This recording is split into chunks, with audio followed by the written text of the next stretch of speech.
Hello there, everybody. This is Evan. Hope y'all are doing well. Making a video today to talk about some things that I find to be important, very useful, and to once again hopefully clear up some potential blockages for some people, confusions about the reality that we exist in here in this particular experience that we're experiencing as a physical being. Also, knowing that there are multiple layers and dimensions to us, not just us, but to other people and this reality that we experience. Bruce Lee also says, "What's up?" I'm going to start off with talking about a little bit more about manifesting the reality that you desire for yourself, whatever it may be.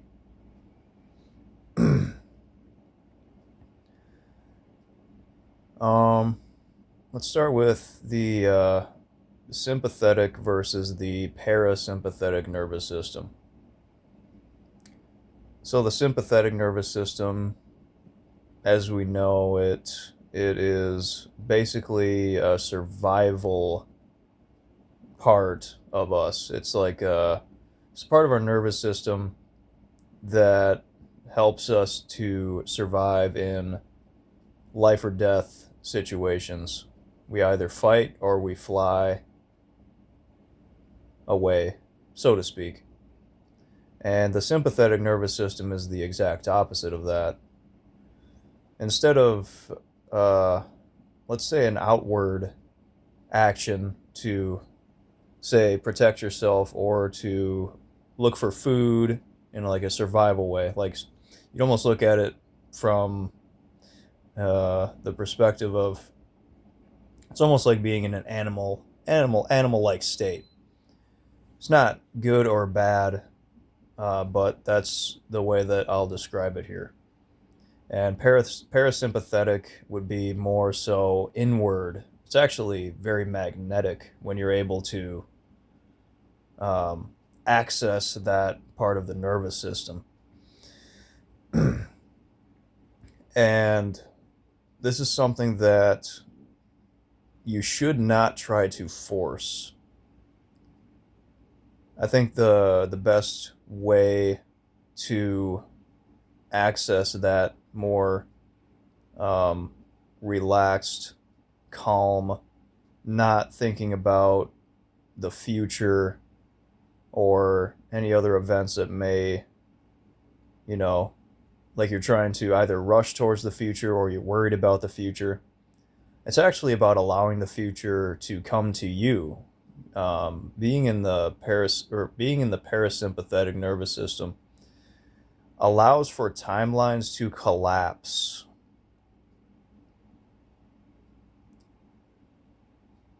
Being in the parasympathetic nervous system is a state of receiving, deep healing, regeneration. And there's a lot of things in society that make it very difficult to do that, although it's not impossible. And actually, once you realize or start to realize some of the concepts that I'm sharing here, you'll realize that it's actually a lot easier than you think it is. So it's not about forcing it, it's about allowing yourself to feel safe, finding a place where you can feel safe, because when you feel safe, you're no longer in a fight or flight state, if that makes sense. To me, it makes sense when I say that. I'm just kind of allowing whatever is meant to flow through me as a willing vessel to flow through.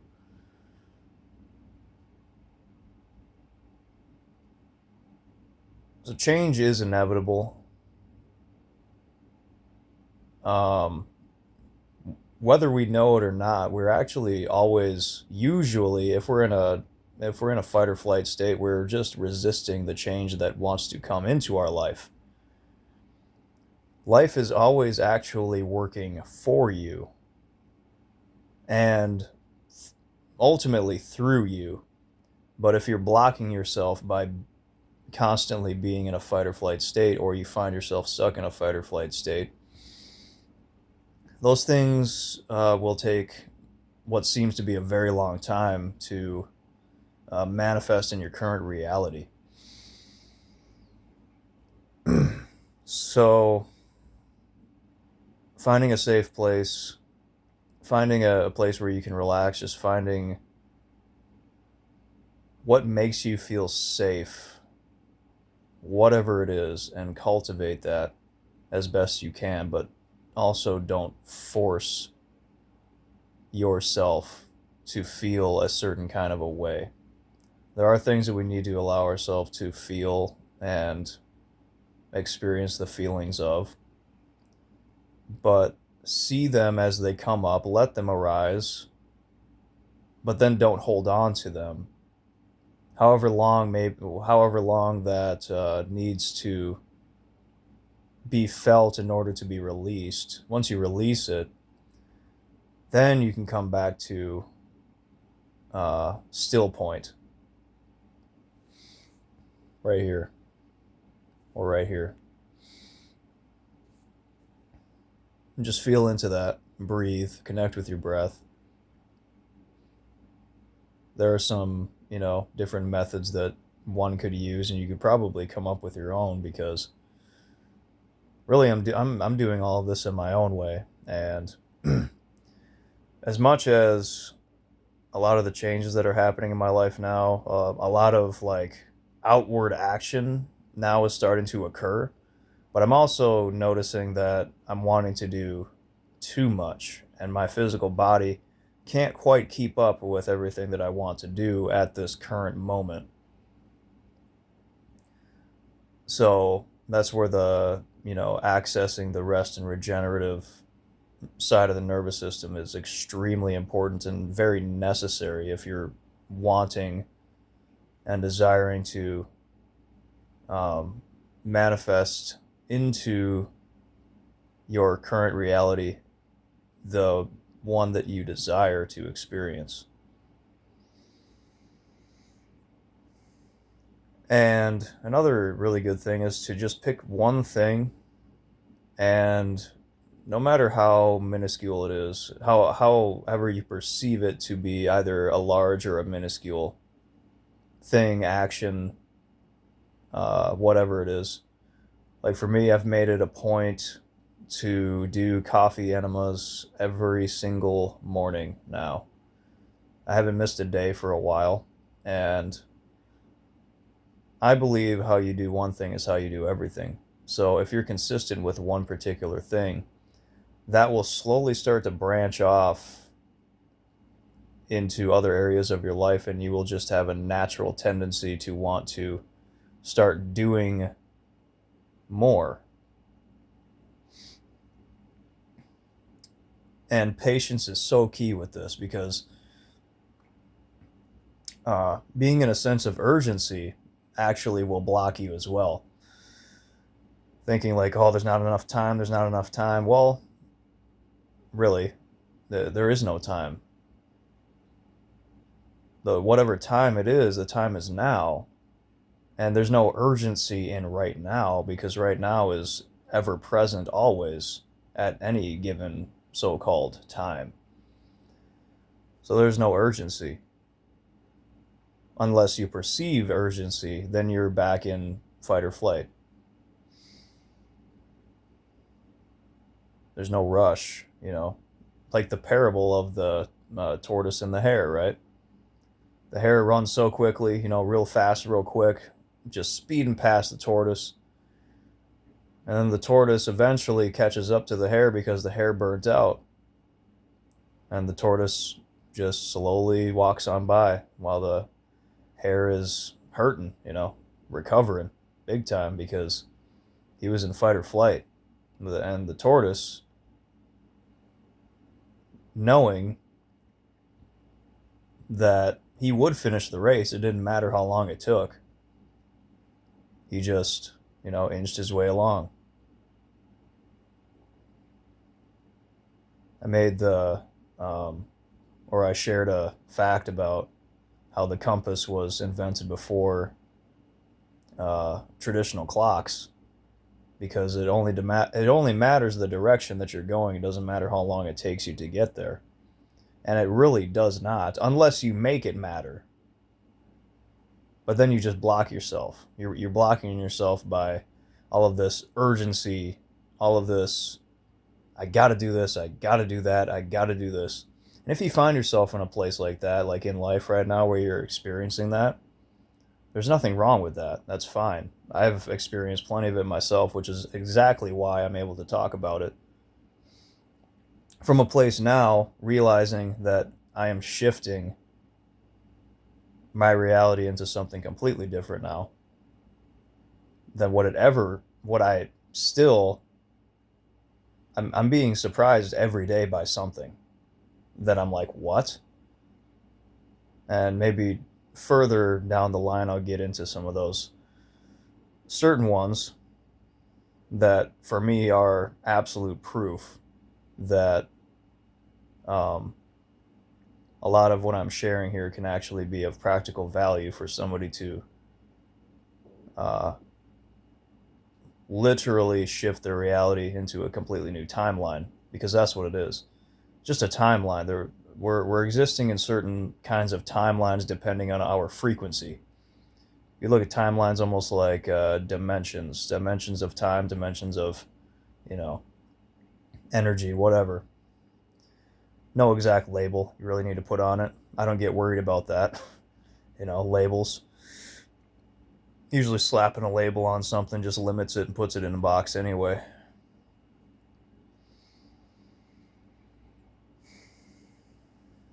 People aren't boxes where, Anyway, I won't get into that. Obviously, we're not boxes. Anyway. So, exactly do I want to go here from there? So I was talking about change being inevitable. Change is inevitable, but we block ourselves oftentimes unknowingly because of a sense of urgency we feel like we have to do something in and of our own self, when really we are the experiencer of life, and life is literally living through us. By becoming a certain kind of frequency, by anchoring in, or I don't know if anchoring in is really the term that I'm looking for, but by literally just aligning yourself with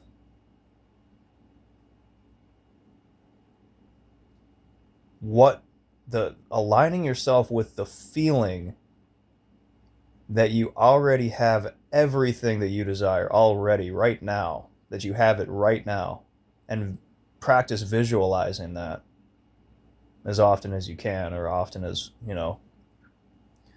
feasibly possible.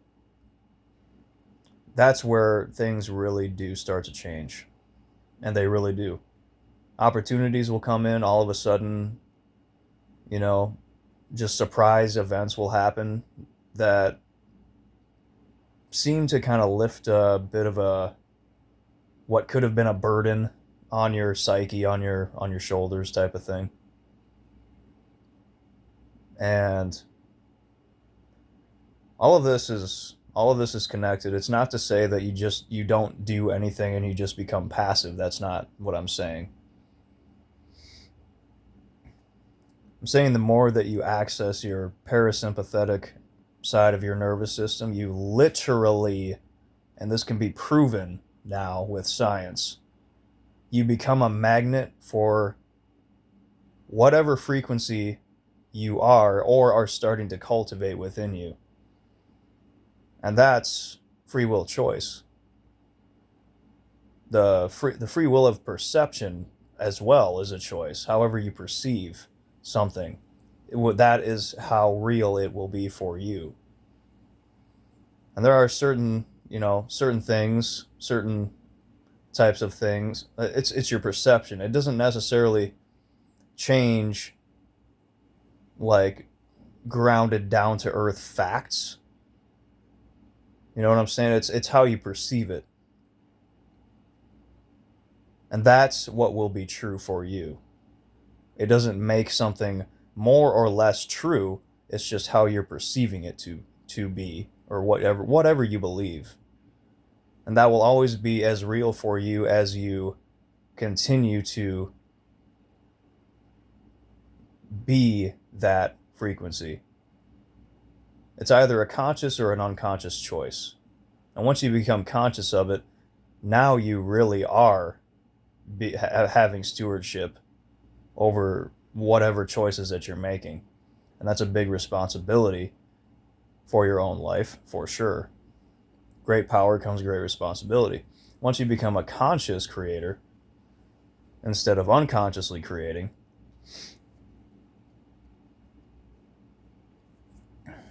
that's when the so-called floodgates can open up, and still patience is key. The things don't, not everything that you're desiring or wanting or feeling that feeling, and maybe you don't know exactly what you want or desire quite yet. Maybe you just want peace. Yeah, so then find that safe place. Find that safe place.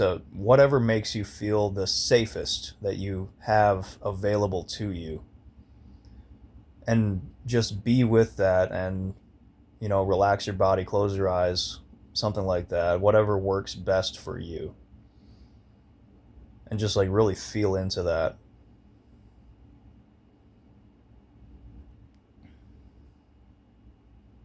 And all I can say is that for me, from my experience so far of implementing these things that I'm doing my best to put into words, my reality, the way that I see my thoughts, the way that I experience my thoughts, the way that I experience reality, my current reality is completely different than it was like a few weeks ago or a month ago. Completely different. So I think I'm going to leave it there. Leave any comments, feedback, if you choose, any questions, anything like that. So remember that you are the one that you've been looking for. If you've been looking outside of yourself for something, some kind of purpose, some kind of meaning, it's you actually that you've been looking for. And from there, it won't just be you. You will naturally attract in your tribe, so to speak. Because we're not meant to be solely independent beings. But there is, for a lot of people, in a lot of cases, a certain period of solitude that is inevitable. But that's just a cultivation process, And then you start to branch off, naturally, without forcing, without effort, without putting so much natural or so much outward effort towards something. I'm not saying don't do anything either. There's a very, very subtle difference between outward effort and doing things naturally that just come to you. And that's what it means to become a magnet, to access that parasympathetic side of your nervous system. So it is very important. And I've experienced both. And honestly, I can say probably more of my life, I've experienced more of the fight or flight, and that's pretty common. But it's a real nice breath of fresh air to experience the parasympathetic side. Breath work is really good for it. Connecting with your breath is really good for that, and just finding something, some way, somehow that makes you feel safe. And don't force that either. So, like I said, leave any comments, questions, any feedback in the comments if you so choose. And until next time, I hope you all have the best day yet. And shred onwards and so forth. Warriors.